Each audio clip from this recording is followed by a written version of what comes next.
आपकी प्रवृत्ति ही बता रही कि आप कौन से स्थान में बैठे हो, कहाँ भाग रहे हो अपने आत्मतत्व को छोड़ के। सम्यक दृष्टि होगा, चारित्र मोहिनी करके उदय से व्रत तो नहीं लिया, लेकिन अंतर में देव गुरु शास्त्र के प्रति तटस्थ श्रद्धा होगी। क्या होगा? तटस्थ। रेवती रानी की तरफ के साक्षात समोसरण भी आ जाएगा तो भी उपाय की गाड़ी। पंचमकाल में कहाँ से तीर्थंकर को छोड़े हुए 25 में तीर्थंकर कहाँ से आया? ब्रह्मा विष्णु महेश भी आ जाएंगे अगर, वो तो होकर के चले गए। नारायण नारायण है कहाँ?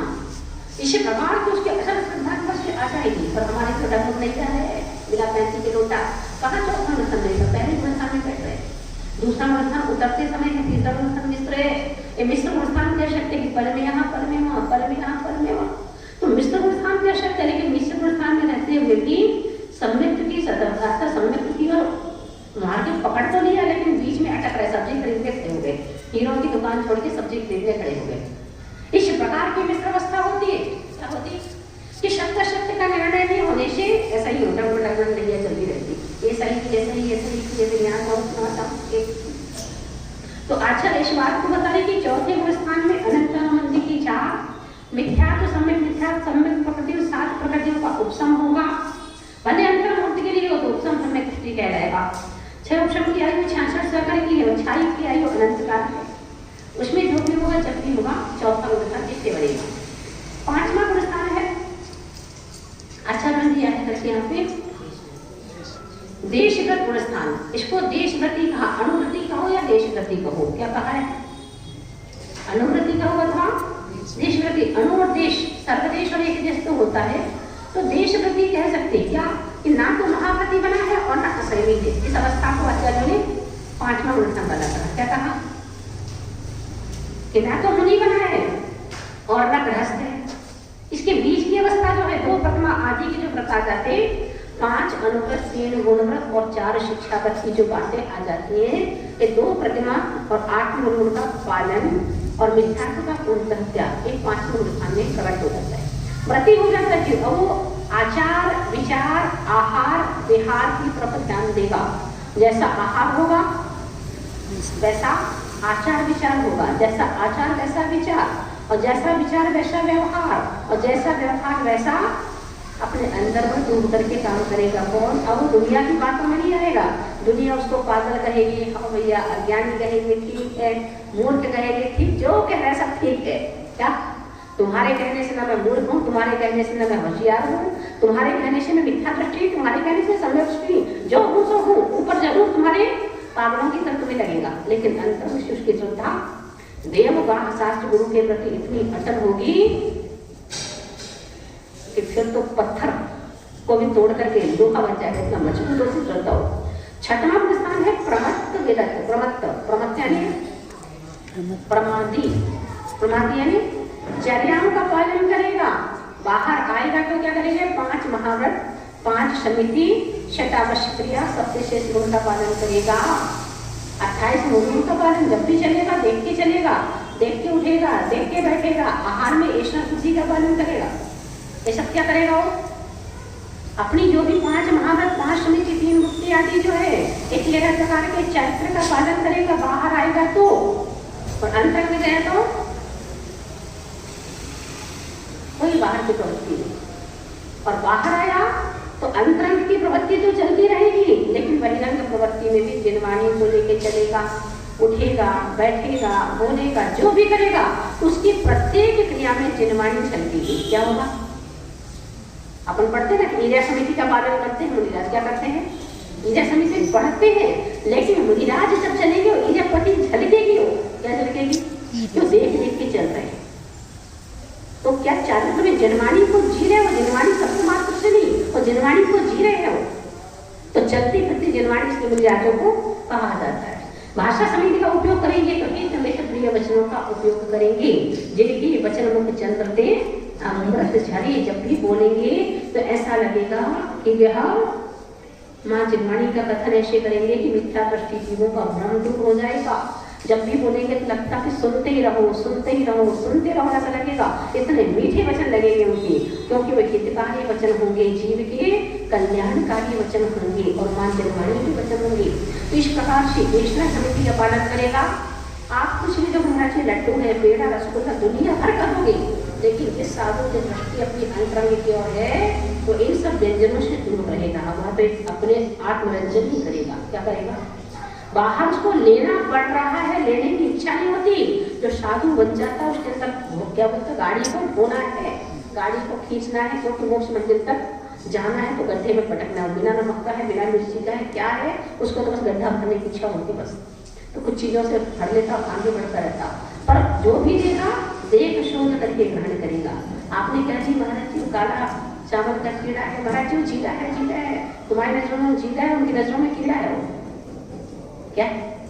क्योंकि अंतराय तो उसी को है कि जो पालता है। जो तुम्हारी थाली में तो भैंस आ जाए तो भी नहीं दिखे तुम लोगों को तो, हाँ, साधु की थाली में से जो आएगा तो दिखेगा, साधु के हाथ में बाल आएगा, आपको लगेगा कपड़े का धागा है।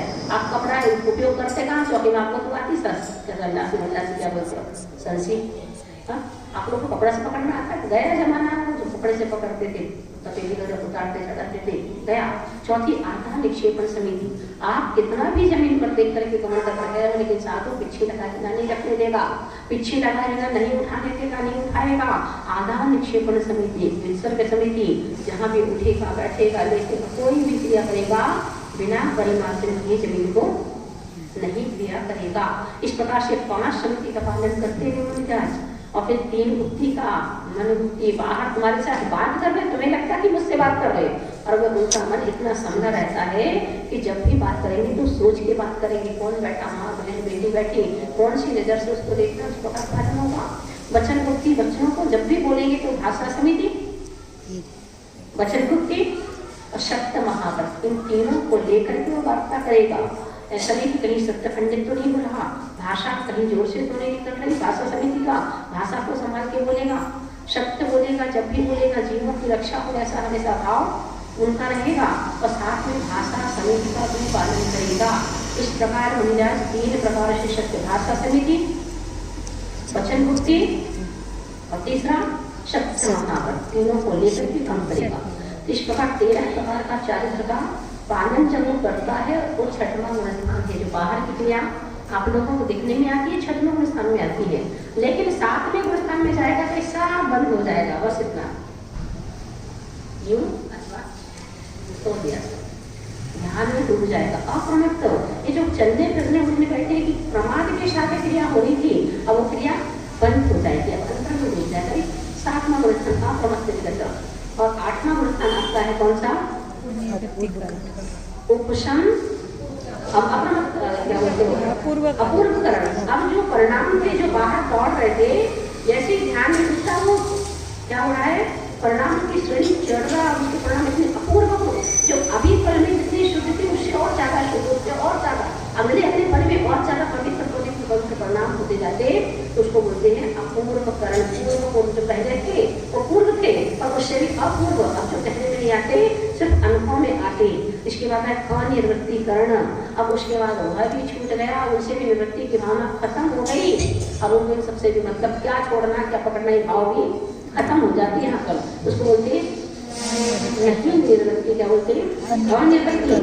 निवृत्ति तो नहीं, भेद करण परिणाम, जहाँ पर समय बढ़ते दुनिया के परिणामों में भेद ना हो, अर्थात ज्ञान ज्ञाता गे जो है सब एक हो जाते, उस परिणाम को अपूर्व अनिवृत्तिकरण कहा है। अब अन्य सूक्ष्म सांप्राय, जिन मुनियों के मोहिनी कर्म संबंधी जो 28 प्रकृति कौन कौन सी है? चारित्र मोहिनी की 25 और दर्शन मोहिनी की 3, कुल मिला के 28 प्रकृति है। मोहिनी कर्म की 3, दर्शन मोहिनी की 25, चारित्र मोहिनी की।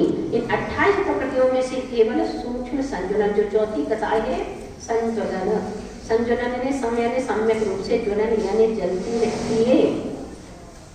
इस प्रकार के और बाकी जो 27 प्रकृतियों का उपशम क्षय हो जाता है। जो 27 प्रकृति थी कौन सी? आनंदानुभूति, प्रत्याख्यान, अप्रत्याख्यान 3 चौकड़ी है, और संजुलन में से क्रोध मान माया 3A, और हास्य रति रति जो भाव थे सब खत्म हो गई। पर एक सम्यक रूप से प्रकृति जो है संजुलन लोक, वो मैंने कषाय को लोक कहा है। तो अभी वो लोक की प्रवृत्ति लोक भी कषाय अंदर बैठी, क्यों? क्योंकि 4 कर्म 8 कर्म जो अंदर बैठे वे अंगनी बढ़ने देते। तो इस प्रकार के जो भाव नियुक्त होंगे उस समय उस गुणस्थान को 10वां गुणस्थान सूक्ष्म रूप से सांपराय जलते रहना, उपशांत होना। जहाँ मुनि के मोहिनी कर्म का उपशम हो जाता, उपशम यानी दब गया है। क्या हुआ है? ये 11वां स्थान है, इसमें क्या होता है? प्रकृति दब गई। अगर कर्म का उदय है तो सीधे 11वें स्थान से नीचे आके करते हैं, चौथे गुण स्थान में, चौथे में पहले गुण स्थान में आके गिर जाते।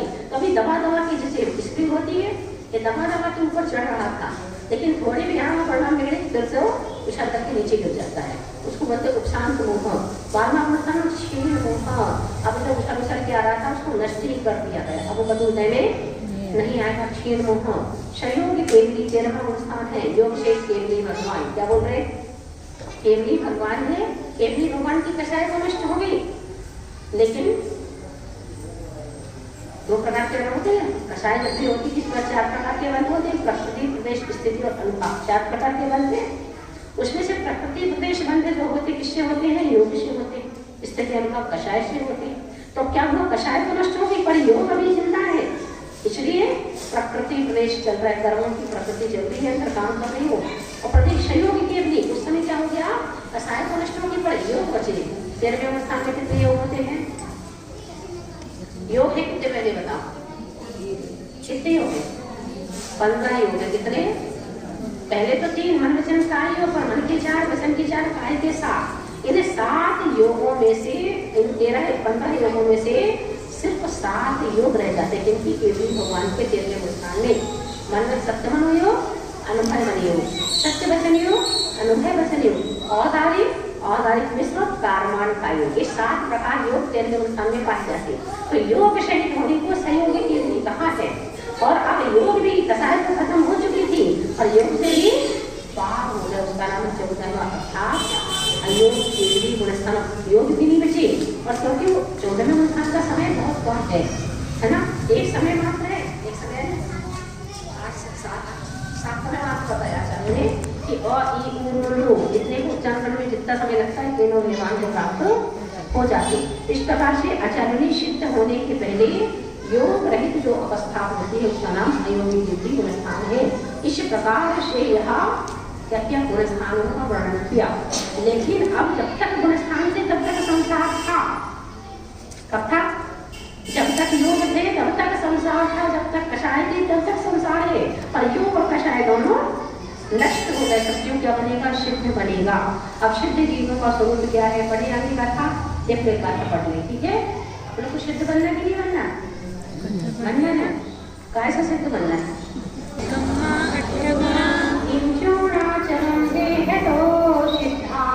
किंचुणाचरम देहतो सिद्धा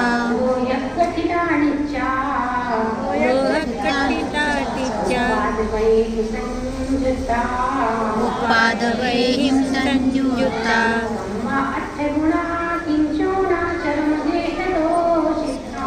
निक्कमा 8 गुणा किंचुणाचरम देहतो सिद्धा लोयकठितानिचा उपादेहि संयुक्ता।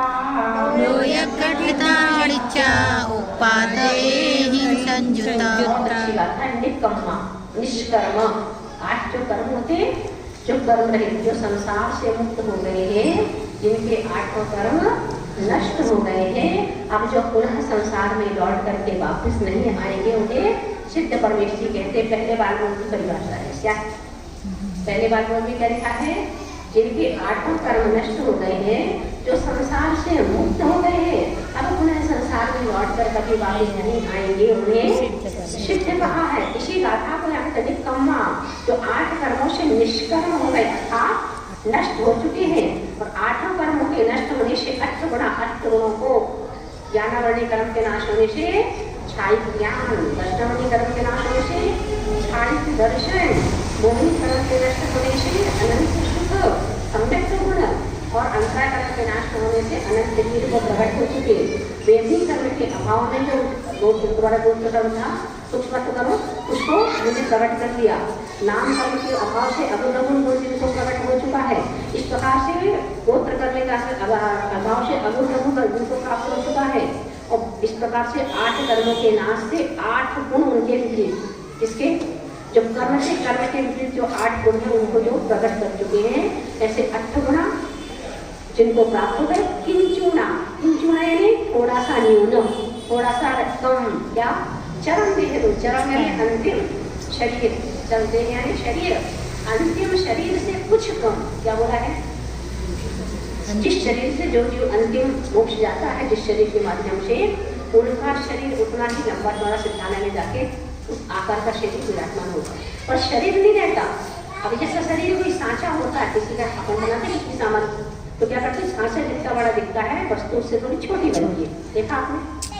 कुछ चीज भी बनाओ जैसे बड़ा है गोल राउंड है, और उसके अंदर तुम पदार्थ करोगे तो थोड़ी छोटी लगेगी ना। इसी प्रकार से जो शरीर है अंतिम शरीर से कुछ कम यानी ये नाक भी दिख रही है, प्लेन रहेगी, ये कान मुझे दिख रहा है, प्लेन हो जाएंगे, ये जो उंगलियां भी आप दिख रही है, ये सब इस प्रकार होगा। इसी प्रकार से शरीर क्या सिमट जाएगा, इसको किंचित मिल रहा है। ये जो उठे हुए भाग है प्लेन होने के, उसको आचार्य ने क्या कहा, किंचित मिल रहा, थोड़ा सा कम। सिद्धा ऐसे जीव सिद्ध होते हैं। और लोहित गठिता नित्या, निश्चय यानी नित्य काल ही, लोहित गठिता लोग के अग्रभाग पर जो स्थित हो गए हैं, और उत्पाद वही संयुक्ता, उत्पाद और व्यय से जो संयुक्त है, वैसे सिद्ध परमेष्टि होते हैं। उत्पाद यानी सिद्धों का उत्पाद होता कि नहीं होता? सिद्धों का जो ज्ञान चल रहा है, सिद्धों का जो अंतर में सुख चल रहा है, पल और बढ़ता जाता है। फिर अब पीछे वाला उससे जो अभी पहले ही पल में पहला जो सुख था, उसे और अनंत भाग, अच्छा उससे और तो पिछली पर्याय जो होती हो, सुख दुख की पर्याय नष्ट होती है, और अनंत सुख जो पल पल में प्रकट होता है, वो सुख होने से आचार्य ने उत्पाद कहा। नई पर्याय इसमें उत्पन्न हो रही है, सुख की जो पर्याय प्राप्त हो रही है, और बाकी जो उससे विपरीत है वो सब पिछला सुख नष्ट हो रहा है। इस प्रकार से उत्पाद और पिछला व्यय होने से उत्पाद और व्यय से जो संयुक्त है, ऐसे सिद्ध परमेष्टि है। ऐसे सिद्ध परमेष्टि को हम सबका प्रणाम हो, नमस्कार हो। अर्थ को पढ़िए एक बार, देखते हैं अर्थ में क्या लिखा है। सिद्ध भगवान अष्टकर्मों से रहित है, अष्टकर्मों से सहित है, अंतिम शरीर से कुछ कम है, तथा ऊर्ध्वगामी स्वभाव से लोक के अग्रभाग में स्थित है, नित्य है और उत्पाद और व्यय से संयुक्त है। जो सिद्धत्व को प्राप्त हो गए उन्हें सिद्ध कहते हैं। सिद्ध भगवान संपूर्ण कर्मों से रहित होने के कारण अमूर्तिक है। कितने प्रकार के कर्मों से रहित है वे? 3 प्रकार के कर्मों से, द्रव्य कर्म, भाव कर्म और नव कर्म, तीनों 8 के द्रव्य कर्म के भेद हैं। और 3 कर्मों से द्रव्य कर्म यानी अष्ट कर्मों से मुक्त है। भाव कर्म अर्थात जो राग द्वेष मोह था, उसको क्या कहा, पर शरीर से भी रहित होकर के 9 कर्म से जो रहित हुए।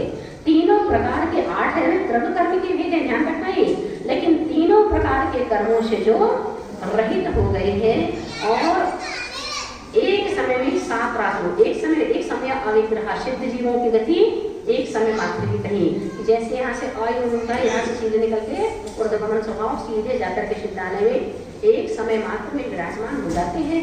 ऐसे सिद्ध परमेष्टि एक राज्य 7 राज्य गमन करके लोकाग्र में जाकर स्थिर हो जाते हैं, सिद्ध परमेष्टि कहलाते हैं। ऊर्ध्वगमन करना जीव का स्वाभाविक गुण है। क्या बोल रहे हैं? जीव का स्वभाव क्या है? जब भी संसारी जीवों के भी प्राण निकलेंगे तो सबसे पहले वो ऊपर की ओर जाएंगे, फिर उसके बाद जिस गति में जाना वहीं जाएंगे। 3 मोड़ा और 4 समय में कहीं ना कहीं जाकर के जीव जन्म ले लेता, अथवा गर्भ को धारण, एकम 2 3 बार आहार कहा, 1 2 अथवा 3 समय तक अनाहारक रहेगा। चौथे समय में कहीं ना कहीं जाकर के संसारी जीव की बात है।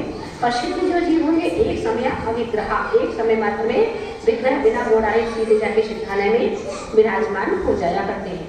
ऊर्ध्वगमन करना जीव का स्वाभाविक गुण है, फिर भी कर्म प्रतंत्रता के कारण जीव विविध गति में गमन करता है, परंतु कर्म से रहित होने पर स्वाभाविक ऊर्ध्व गति में ऋजु गति से गमन करता है। 4 प्रकार की गति बताई आचार्य ने। ऋजु गति, पाणी मुक्ता गति, लांगलिका गति और गोमूत्रिका गति, 4 प्रकार की गति बताई है। ऋजु गति यानी सीधी, जैसे बाण छोड़ते सीधा जाता है, ऋजु गति। दूसरा पाणी मुक्ता गति, पाणी यानी हाथ, मुक्ता यानी मोती, तो हाथ से गिरती तो एक मोड़ा लेती है, और 2 समय, एक समय यहाँ का एक मोड़ा और नीचे गिरना के 2 समय, और एक मोड़ा जिसमें होता है उसको पाणी मुक्ता गति कहा है। तीसरी लांगलिका गति, लांगलिका अर्थात जैसे हल होता, हल को लांगलिका है। हल की गति कैसी होती? यूं यूं फिर यूं, 3 प्रकार के इसके बैडमिंटन जो गले में फंसा रहता है। एक समय एक मोड़ा यहाँ, एक मोड़ा मुड़ी, इसको बोलते हैं लांगलिका गति। और चौथी गोमूत्रिका गति, गाय जब भी चलेगी तो उसको सुसु करती ना, तो क्या होता है, गति रहती, इस प्रकार से जो कई समय आदि रहती है, 4 समय आदि की, इसको गोमूत्रिका गति कहा है। ये 4 प्रकार की गति संसारी जीवों की पाई जाती है, पर सिद्धों की एक ही गति है। कौन सी गति? ऊर्ध्व गति। कौन सी गति है? एक ही गति, ऋजु गति, जिसका नाम आचार्य ने कहा सरल घात। परंतु कर्म से रहित होने पर स्वाभाविक ऊर्ध्व गति में ऋजु गति से ध्यान करता है। सिद्ध भगवान की षड्गुण हानि वृद्धि रूप उत्पाद वैभव रहता है। षड्गुण हानि और षड्गुण वृद्धि ये चलता रहता है। कौन कौन सी? अनंत गुण वृद्धि, असंख्यात गुण वृद्धि, संख्यात गुण वृद्धि, अनंत गुण वृद्धि, संख्यात गुण वृद्धि और असंख्यात गुण वृद्धि। असंख्यात गुण हानि, संख्यात गुण हानि, अनंत गुण हानि, अनंत गुण हानि, संख्यात गुण हानि, संख्यात षड वृद्धि और षड हानि रूप जिनके प्रति पल चलते रहते हैं, वो तो सिद्ध भगवान है। सिद्ध भगवान के 8 गुण इस प्रकार है। अनंत ज्ञान, परिपूर्ण अनुभव, विशुद्ध समस्त पदार्थों को जानने वाला। अनंत ज्ञान नहीं, परिपूर्ण ने पूर्ण तरीके से जानने वाला। आज अपन जो भी काम कर रहे हैं ना, अपन सोचते हम छुपा ले, कुछ नहीं छुप रहा तुमसे, वो सिद्धों से कुछ नहीं छुप रहा। तुम्हारा मायाचारी करना, छल करना, कपट करना, झूठ बोलना, पाप करना, कितना भी तुम कर लो, छुपा लो अपने से, पर सिद्धों के ज्ञान से, उनके ज्ञान में सब कुछ लग रहा है। अनंत के ज्ञान में तुम्हारे पाप, मायाचारी, छल, कपट, इससे बोलते ना भगवान से डरो। क्यों बोलते कि भगवान के ज्ञान में तुम्हारा अशुभ शुभ जो भी चल रहा तो सब हमको दिख रहा है। तो अनंत ज्ञान में बाधा है, सारा ज्ञान उनको होता है। दर्शन गुण में बिना किसी की सहायता से मूर्त और अमूर्त द्रव्यों को सामान्य से देखने वाला, उसमें घुसता नहीं है। आ रहे झलक रहे, कमरे में दर्पण लगा है, कमरे में दर्पण लगा है, वस्तु में आ रही। दर्पण से एक गुण सीखना चाहिए। दर्पण कैसे खाता बताओ? दर्पण कैसे खाता है? सम्मान सभी का करता और संग्रह किसी का नहीं। क्या करता है? जो भी आओगे झलक जाओगे, पर किसी को अपने अंदर पकड़ नहीं बैठता हो। तो दर्पण भी बहुत अच्छा गुण की सम्मान सबका करता है, जो सामने से निकलेगा झलक जाएगा, पर पकड़ के किसी संग्रह किसी का नहीं करता। हाँ, तो मुख्य करी जैसा लगे तैसा, जैसा मुख करके आए हो, जैसा मुख करके आए हो, चपटी नाक है तो चपटी दिखाएगा, लंबी नाक है तो लंबी दिखाएगा, एक अंदर एक कान है तो काना दिखाएगा, जैसा होगा जैसा दिखाएगा। ऐसा नहीं कि दर्पण में तुमको अलग दिखने लगो। दर्पण को देखते कि नहीं चाहिए? आप लोग देखे तो दर्पण देखा कभी नहीं देखा? देखा है दर्पण, देखा कि नहीं देखा? जिस दिन देख रहोगे उसमें ध्यान ही रहोगे, तो बात हो जाओगे। दर्पण नहीं देखा, दर्पण में अपना थोपड़ा देखा हमने, क्या दर्पण नहीं देखा। जिस दिन दर्पण देखोगे संसार में बचोगे नहीं। क्यों? क्योंकि दर्पण के अंदर जो 8 परतें होती है, 8 परतों के पीछे क्या लगा रहता है? पारा लगा रहता है। पारा से क्या होता है? कांच दर्पण बन जाता है। लेकिन अगर किसी की चपटी नाक पर दर्पण लगा दो तो उसका पारा चढ़ जाता है। जब किसी चपटी नाक पर थोड़ा सुंदर ना हो, उसको दिखा दो, कहेगा मेरा मजाक उड़ा, तो उसका पारा चढ़ जाएगा। तो 8 परत के पीछे जो पारा लगा है, इस प्रकार से इस शरीर के अंदर जो अपनी आत्मा बैठी है, वह भी 8 परतों के अंदर जाकर के सिद्ध भगवान बनकर के जो बैठी है संसार में पृथक होके, जब तुम देखोगे दर्पण को देखोगे तो तुम्हें अपने अंतरंग की याद आ जाएगी। इसलिए आपने दर्पण ही देखा है, दर्पण में अपना चेहरा देखा, खुदगल में खुदगल को देखा, खुदगल में खुदगल को देखा है। इस प्रकार से आचार्य दर्शन की बात करें। अनंत वीर्य, अप्रतिहत सामर्थ्य उत्पन्न करने वाला। अनंत वीर्य ने आप जो किसी शक्ति के द्वारा बाधित नहीं होगा और किसी को बाधित नहीं करेगा, उसको आचार्य ने अनंत वीर्य कहा। सम्यक गुण, समस्त जीवादि तत्वों के विषय में विपरीत अविनिवेश रहित परिणति वाला। इसमें सम्यक चैत्य और अनंत सुख का समावेश है। सम्यक गुण है, इसमें अनंत सुख। जिस समय जो सम्यक दृष्टि हो जाएगा, चौथा गुणस्थान वर्ती संसारी जीव को ले लो कि जिस दिन सम्यक दर्शन प्रकट हो जाएगा तो उस दिन क्या ग्रहण करने योग्य और क्या छोड़ने योग्य है, इसका पूर्णतः वह स्वीकार कर लेगा। और फिर कितने भी उपसर्ग आते रहे उस चीज को स्वीकार नहीं करेगा। पर अपन पल पल भी बदल जाते तो चौथा गुणस्थान की ऐसा नहीं बन पाता इस जगह पे आकर के। अब आने कहते सूक्ष्म पूर्ण, केवल ज्ञान द्वारा गम्य अमूर्त प्रदेशात्मक होने वाला। सूक्ष्म गुण जो है अत्यंत सूक्ष्म से सूक्ष्म, केवल ज्ञान के प्रकट होने के बाद में त्रैकाल्यम शकलम त्रिकाल विषयम साधोत्तमालोकितम साक्षात देन यथा स्वयं वर्तते देशात्रयम सांकुली रागद्वेष भयमयांतक जरा लोलक मोहादयो नाहनम नियत पदलंघनाय महादेवो मया भूजते। क्या बोल रहे? कि जब एक प्रकट हो जाएगा, कौन सा सूक्ष्म गुण प्रकट होगा, तो सभी जितने भी बैठे अंदर से क्या, जितनी सूक्ष्म से सूक्ष्म, जिस प्रकार आप अपने हाथों में तीनों रेखाओं को, उंगली पे तीनों रेखाओं को ऊपर देखते एक साथ देखते हो, इसी प्रकार द्रव, गुण और पर्याय तीनों एक साथ उनके ज्ञान में झलकती है, उसका नाम है सूक्ष्म गुण। उसके बाद अगुण लघु तो एक गोत्र करने के भाव से, मैं मोटा हूँ, मैं छोटा हूँ, मैं ऊंचा कुल का हूँ, तो नीचा कुल का है, जो भाव है ना, एक गोत्र कर्म के सद्भाव में है, जिससे गोत्र कर्म नष्ट हो जाएगा, कौन ऊंचा कौन नीचा सब खत्म हो जाएगा। अभी क्या होता है, जाति भेद किसलिए होता है, क्योंकि कर्मों से हमें, आप लोग एक चीज होता है, जो चौका लगाते नीचे यहाँ पे आपके बर्तन मानने वाली गाड़ियाँ आती है ना, कौन कौन सी जाति की जाती है, उनके घर देखते आते आप लोग कौन सी जाति की, और आप लोग उसी थाली में तुम भोजन के, कुम्हार होता है बड़े बर्तन भी तैयार करता है, छोटे बर्तन भी तैयार करता, इसी प्रकार ऊंची ऊंची कुल में जो जन्म होता है उस कर्म का जब अभाव होता तब गोत्र कर्म नष्ट होता है। गोत्र कर्म के अभाव में नीच गोत्र उच्च गोत्र कम होता है। अव्यबाधक को वैदिक कर्म से किसी से बाधा को जो प्राप्त नहीं होता, किसी को बाधित नहीं करता, इसका नाम है शरीर अव्यबाधक, बिना बाधा रहित जो कर्म है उसका नाम अव्यबाधक हो।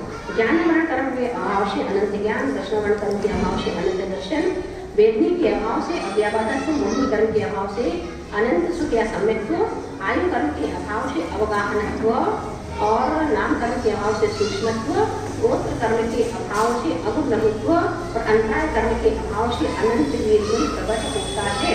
इस प्रकार आचार्य ने 8 कर्म के अभाव से 8 गुण प्रकट होते इस बात को कहा है। अब आगे हम